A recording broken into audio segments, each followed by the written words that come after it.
Hello বন্ধুরা, welcome back to my channel গল্পগুজব। আমি মৌমিতা এসে গেছি তোমাদেরকে গল্প শোনাবো বলে। তবে তার আগে আমার চ্যানেলটা ভালো লাগলে অবশ্যই লাইক, শেয়ার অ্যান্ড সাবস্ক্রাইব করতে ভুলো না। কিন্তু সাবস্ক্রাইব করার পর পাশে থাকা বেল আইকনটা থেকে অল নোটিফিকেশানটা অবশ্যই সিলেক্ট করে নিও, তাহলে আমি কোনো ভিডিও আপলোড করলে সাথে সাথে তোমরা সেই নোটিফিকেশানটা পেয়ে যাবে। এবার চলে আসবো সরাসরি মূল পর্বে, অর্থাৎ গল্প বলার পর্বে।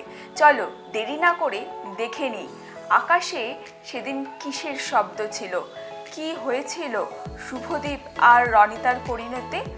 চলো শুনে নিই গল্পটা।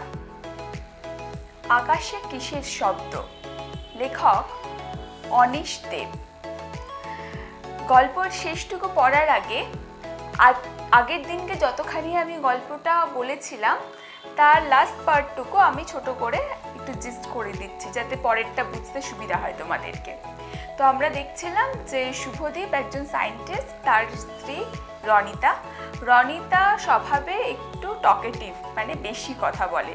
তো শুভদীপের মাথায় একটা আইডিয়া আসে যে কথা বলা মানে কথা থেকে তো আমাদের শব্দ শক্তি উৎপন্ন হয়, তাহলে রনিতার এই যে এত কথা বলা, সেখান থেকে যে শব্দ শক্তি উৎপন্ন হচ্ছে সেটাকে যদি আমরা কোনোভাবে ইলেকট্রিক্যাল এনার্জিতে পরিণত করতে পারি, তাহলে তাই দিয়ে হয়তো 15 ওয়াটের একটা বাল্বকে 5 মিনিট পর্যন্ত জ্বালানো যেতে পারে। তো এই লক্ষ্যে শুভদীপ তার বৈজ্ঞানিক গবেষণা আরম্ভ করে এবং সে একটি যন্ত্র আবিষ্কার করে যার নাম দেয় অডিও ওয়ার্ড কাউন্টার। তার থেকে শুভদীপ কাউন্ট করে জানতে পারে যে লাস্ট 10 দিনে রনিতা অ্যাভারেজে প্রায় 16,500 শব্দ বলেছে ডেইলি। তো সেই কথাটা সে রনিতাকে জানায়। রনিতা একটু রাগের ভান করে যে হ্যাঁ তুমি কি করে গুনলে। তখন শুভদীপ ব্যাপারটা তখনই ভাঙতে চায় না রনিতার কাছে, বলে যে একটা কায়দা আছে, সেটা পরে জানাবো। তো এরপর কি হলো দেখে নেব। রনিতা আর কোনো কথা বলেনি, আবার খবরের কাগজের পাতায় চোখ ফিরিয়ে নিয়েছে। ওর ভাবভঙ্গিতে শুভদীপ এটুকু বুঝতে পেরেছে যে রনিতা ব্যাপারটা খুব খুশি মনে নেয়নি। কিন্তু তা সত্ত্বেও শুভদীপ এই রোমাঞ্চকর নেশায় ডুবে যাচ্ছিল। ওর যন্ত্রে রনিতার সমস্ত কথা টেপ করার ব্যবস্থাও ছিল। কখনো কখনো গভীর রাত পর্যন্ত টেপ রেকর্ডার চালিয়ে রনিতার কথাগুলো শুনত আর নিজের নানান বৈজ্ঞানিক হিসেব নিকেশ করত। রনিতার কথার শব্দ শোনা আর শব্দ গোনা ওকে ক্রমশ যেন পাগল করে তুলল। রনিতাকে ও ঠাট্টা করে মাঝে মাঝেই ওর কথা বলার হিসেবটা শুনিয়ে দেয়। বলে, ডার্লিং, এই উইকে তোমার টকিং অ্যাভারেজ 15,000-এর কিছু কম। রনিতা কোনো জবাব দেয় না, কিন্তু দিনের পর দিন একই ধরনের হিসেব শুনতে শুনতে ও ক্রমশ ক্লান্ত হয়ে আসে। শুভদীপের সঙ্গে খুব একটা আর কথা বলে না। শুভদীপ কিছু জিজ্ঞাসা করলে দায়সারা ছোট্ট জবাব দেয়, কিন্তু তাতে ওর দৈনিক গড় হিসেবে তেমন কোনো হেরফের হয় না। কারণ শুভদীপ যখন থাকে না তখন রনিতা কাজের বউ, বারান্দার চড়ুই পাখি, বাথরুমে ঢুকে পড়া পায়রা, আচমকা বৃষ্টি কিংবা চড়া রোদ্দুর, এদের সঙ্গে বক বক করে ওর ঘাটতি পুষিয়ে নেয়। রনিতার সুন্দর চোখের তলায় ধীরে ধীরে একটা কালচে ছোপ পড়ছিল। এখনো সারাটা দিন কাজে ব্যস্ত থাকে। সে ব্যস্ততা এমনই যে কাজ না থাকলেও ও সর্বক্ষণ এঘর ওঘর করতে থাকে আর আপন মনেই বক বক করে যায়। শুভদীপ যখন ওকে কিছু বলতে চায় তখন কেমন রুক্ষভাবে জবাব দেয়। চেহারা আগের তুলনায় অনেক ভেঙে গেছে, প্রায়ই হজমের গোলমালে ভুগে। শুভদীপ একদিন ওকে ডাক্তার দেখানোর কথা বলতেই রনিতা একেবারে ঝাঁঝিয়ে উঠল। বলল, আমি ঠিক আছি, ডাক্তার আমার দরকার নেই। দরকার আসলে। কথাটা শেষ করেনি রনিতা। একদিন রাতে অন্ধকারে শুভকে পরম আগ্রহে অকুল পাথারে খড়কুটোর মতো জড়িয়ে রনিতা বলল, তোমাকে একটা কথা বলবো। বলো। মেনে নিচ্ছি আমি বেশি কথা বলি। তুমিই জিতলে, আমি হারলাম। কাল থেকে তোমার ওই এক্সপেরিমেন্ট তুমি বন্ধ করবে প্লিজ। অন্ধকারে মশারির ছাদের দিকে তাকিয়ে শুভ বলল, দেখি। কিন্তু ভেতরে ভেতরে শুভদীপ টের পাচ্ছিল এই নেশাটা ময়াল সাপের মতো ওকে পাকে পাকে জড়িয়ে ধরেছে। 15 ওয়াটের একটা বাল্ব 5 মিনিট না জ্বালানো পর্যন্ত ওর নিস্তার নেই। একটা বিকৃত জেদ ভেতর থেকে ওকে তাড়িয়ে নিয়ে বেড়াচ্ছে। রনিতার উচ্চারণ করা কথা থেকে শক্তি সঞ্চয় করে তা থেকে বিদ্যুৎ তৈরির জন্য পাগলের মতো মেতে উঠল শুভদীপ। প্রায় 4.5 মাসের অক্লান্ত গবেষণায় ও তৈরি করল আরেকটি অভিনব যন্ত্র। তার নাম দিল এনার্জি ট্র্যাপার বা শক্তি ফাঁদ। ওকে এতই খুশি করলো যে ও 5 দিন বিজ্ঞানের কাছ থেকে ছুটি নিল আর রনিতার কথাও শুনল না। কিন্তু তারপর থেকেই ও আবার মেতে উঠল শক্তি ফাঁদ নিয়ে। রনিতার টেপ করা কথাগুলোকে ও স্বাভাবিক ভলিউমে প্লেব্যাক করে তা থেকে পরীক্ষামূলকভাবে শক্তি সঞ্চয় করতে লাগলো।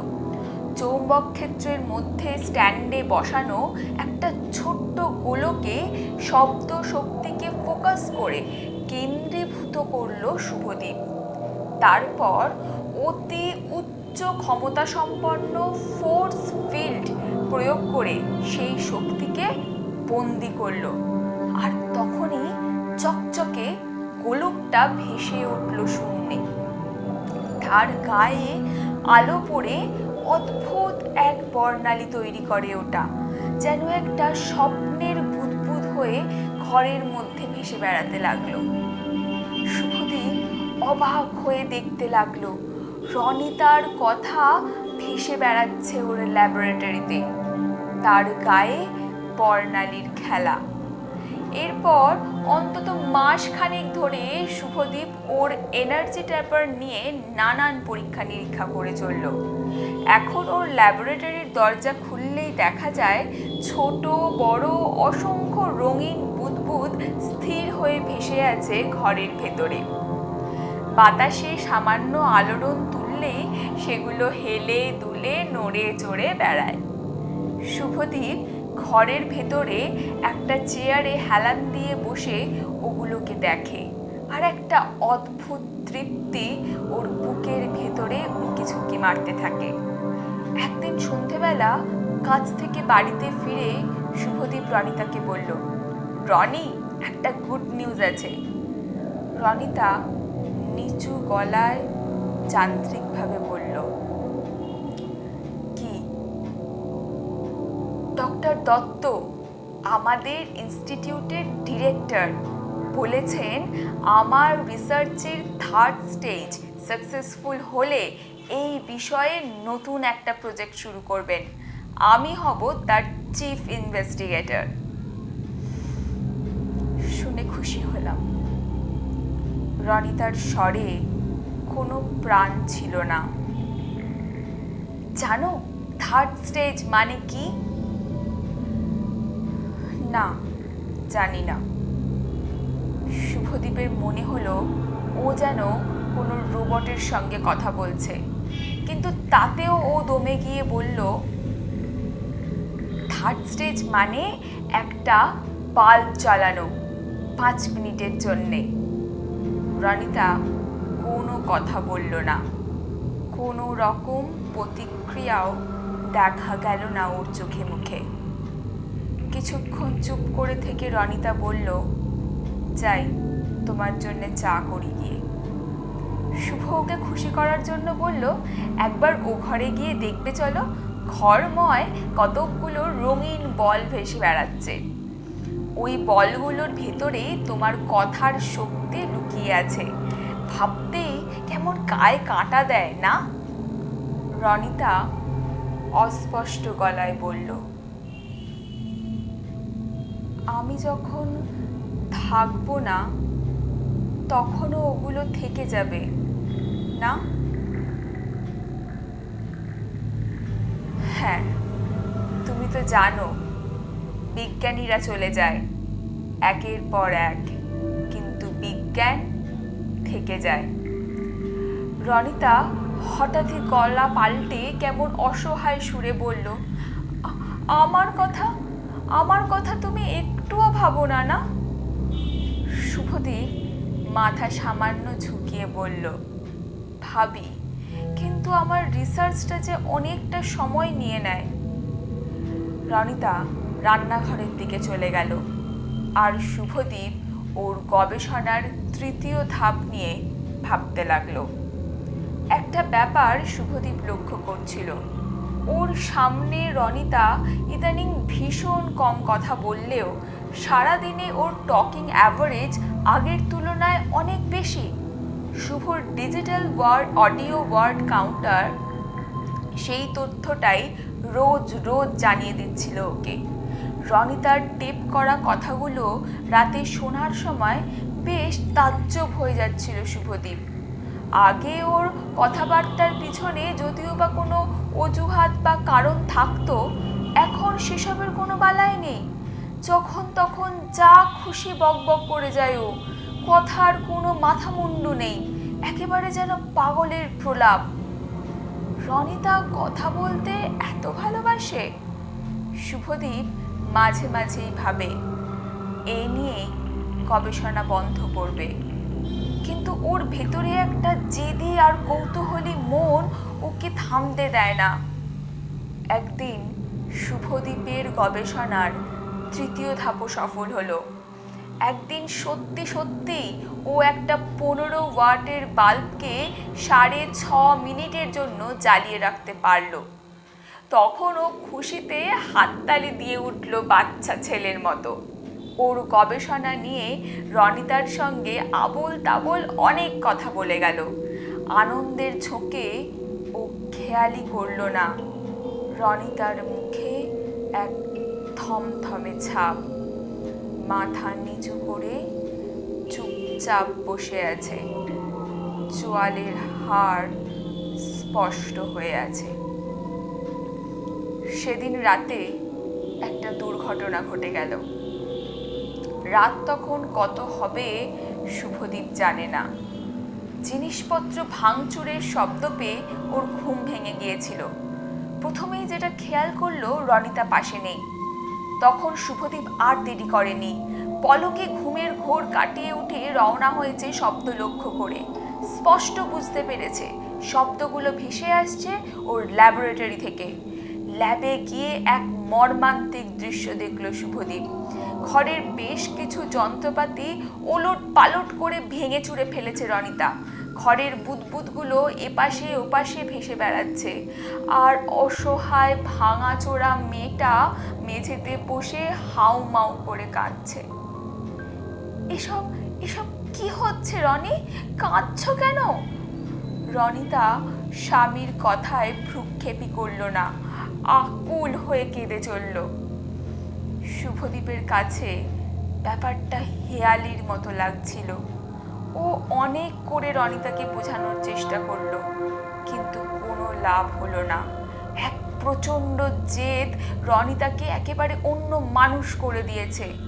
ও শুভর কোনো কথায় কান দিল না, শুধু কান্নার ফাঁকে ফাঁকে জড়ানো গলায় কী সব বলল। কথাগুলো শুভদীপ ঠিকমতো বুঝতে না পারলেও দেখলো ওর ডিজিটাল কাউন্টারের ডিসপ্লে প্যানেলে সংখ্যার মান বেড়ে যাচ্ছে। অনেক চেষ্টার পর ক্লান্ত এবং বিরক্ত হয়ে শুভদীপ শোয়ার ঘরে ফিরে এলো।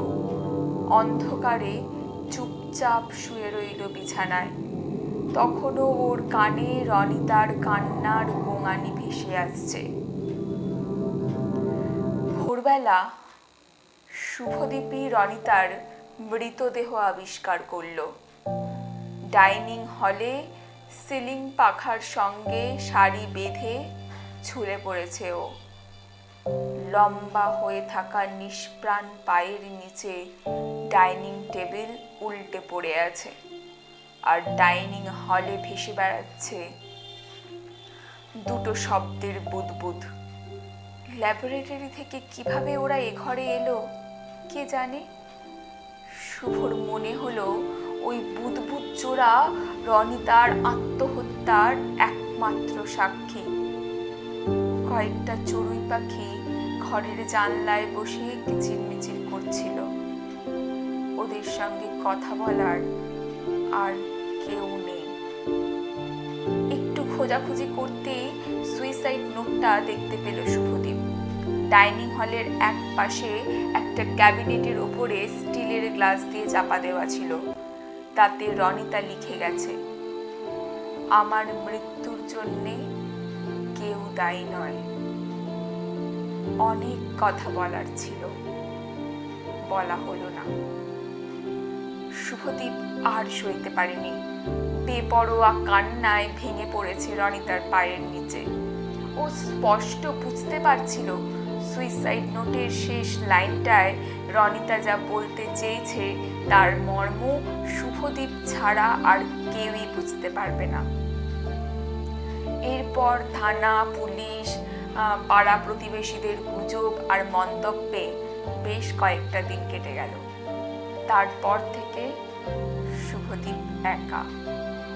ওকে সব সময় ঘিরে থাকে রনিতার কথার রঙিন বুদবুদ, লক্ষ লক্ষ কোটি কোটি শব্দের বুদবুদ।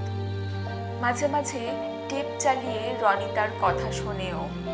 মনে পড়ে রনিতা বলেছিল, আমি যখন থাকবো না তখন ওগুলো থেকে যাবে, তাই না? আর শুভদীপ উত্তরে বলেছিল, হ্যাঁ, তুমি তো জানো বিজ্ঞানীরা চলে যায়, কিন্তু বিজ্ঞান থেকে যায়। সব সময় এই কথাগুলোই এখন ঘুরে বেড়ায় শুভদীপের মনে। রনিতার কথা থেকে আরো অসংখ্য বুদবুদ তৈরি করতে থাকে ও। এনার্জি ট্র্যাপার নিয়ে কাজ করে যায় পাগলের মতো, যেন শব্দের বুদবুদ তৈরি করা ছাড়া এখন ওর নিঃসঙ্গ জীবনের আর কোনো লক্ষ্য নেই। শুভদীপ ক্রমশ মানসিক অবসাদে ভুগতে শুরু করেছিল। তাছাড়া ওর সব সময় মনে হতো রনিতা ওর কানের কাছে ক্রমাগত বকবক করে চলেছে। ওর বিজ্ঞানী মন বলে উঠত ব্যাপারটা শ্রুতিভ্রম ছাড়া আর কিছুই নয়, কিন্তু ওর মনের একটা অংশ এই সরল যুক্তি মানতে চাইতো না। রনিতাকে হারিয়ে শুভদীপ একা হয়ে পড়েছিল, কিন্তু তা সত্ত্বেও ও একা থাকতেই চেয়েছিল, অথবা বলা যেতে পারে ও রনিতার কথার কাছাকাছি থাকতে চেয়েছিল। এরপর এমন একটা সময় এলো যখন শুভদীপ রনিতার সঙ্গে কথা বলতে শুরু করলো। ল্যাবরেটরিতে বসে রনিতার কথার টেপ চালিয়ে ওর কথার পিঠে কথা বলে যেত। কোনো কোনো সময় একা একাই বিড়বিড় করত আপন মনে। রনিতা যে ওর কাছে নেই সেটা ও বুঝতে পারতো না। এইরকম একটা অদ্ভুত মানসিক অবস্থায় ও একদিন ঘোর দুপুরে একটা শব্দের বুদবুদ সঙ্গে করে বেড়াতে গেল লেকের ধারে। প্রায় জনহীন মাঠে দুপুরের রোদে বুদবুদটাকে শূন্যে ভাসিয়ে ও তার গায়ে নানা রঙের খেলা দেখতে লাগলো। ক্রমে ক্রমে এই দুপুরে বেড়ানোটা শুভদীপকে পেয়ে বসলো নেশার মতো। বুদবুদের গায়ে রঙের খেলা দেখতে দেখতে ও বিড়বিড় করে কথা বলতো রনিতার সঙ্গে। মাঝে মাঝে ভাবতো রনিতার অসংখ্য কথা মাঠে ঘাটে আকাশে বাতাসে ছড়িয়ে দিলে কেমন হয়। আমি যখন থাকবো না তখনও ওগুলো থেকে যাবে, তাই না? শুভদীপের বুকের ভেতরে রনিতা কথা বলে উঠত।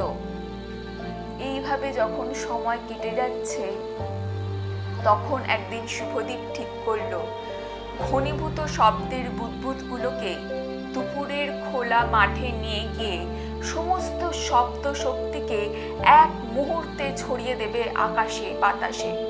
তাতেই বোধহয় সবচেয়ে বেশি খুশি হবে রনিতা, আর শুভদীপের অপরাধ বোধও একেবারে হালকা হয়ে যাবে। এইভাবেই বোধহয় খুঁজে পাওয়া যাবে মুক্তির পথ।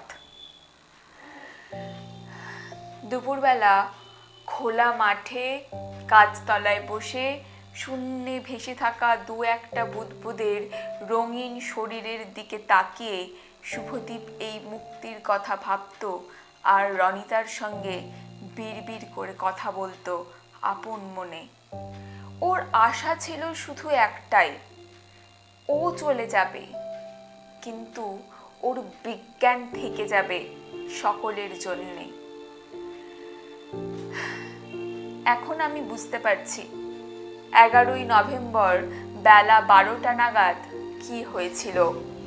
লেকের মাঠ থেকে রনিতার কথা ছড়িয়ে পড়েছিল আকাশে বাতাসে, আর সেই সঙ্গে একজন ভেঙে পড়া নুয়ে পড়া আদ্যন্ত বিজ্ঞানী তরুণের ছিন্ন ভিন্ন দেহ ধূলিকণার মতো মিশে গিয়েছিল বাতাসে। সেদিন দুপুরে এই ঘটনার সাক্ষীও যদি কেউ থেকে থাকে, তাহলে দূর থেকে শব্দের বুদবুদগুলোকে সে নিশ্চয়ই রঙিন গ্যাস বেলুন বলে ভেবেছে। আর গ্যাস বেলুন থেকে যে এত বড় বিস্ফোরণ হতে পারে সেটা নিশ্চয়ই কেউ বিশ্বাস করেনি।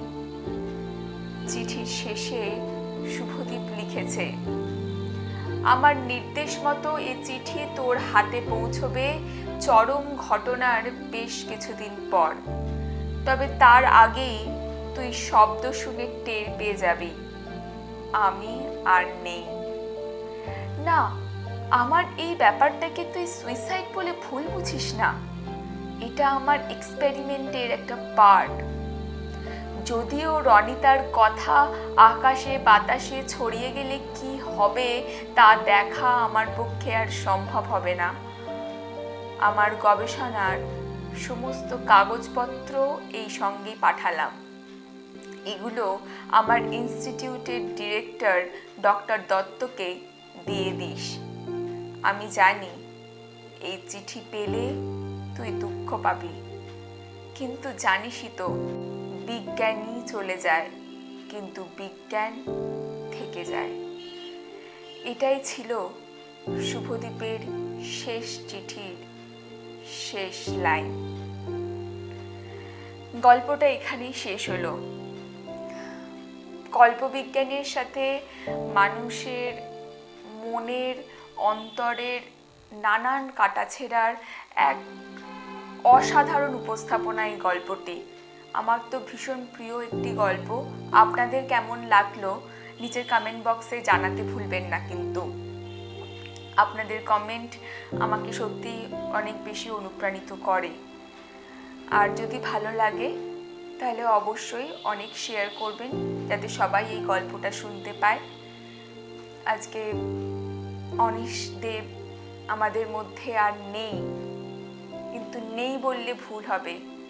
ওনার এই সমস্ত রচনার মধ্যে দিয়ে, ওনার সাহিত্যকর্মের মধ্যে দিয়ে উনি চিরকাল আমাদের মধ্যেই থেকে যাবেন। সাহিত্যিকরা অমর হন তার সাহিত্যকর্মের মধ্য দিয়ে। আজকে এখানেই শেষ করছি। Keep watching my channel. Thank you.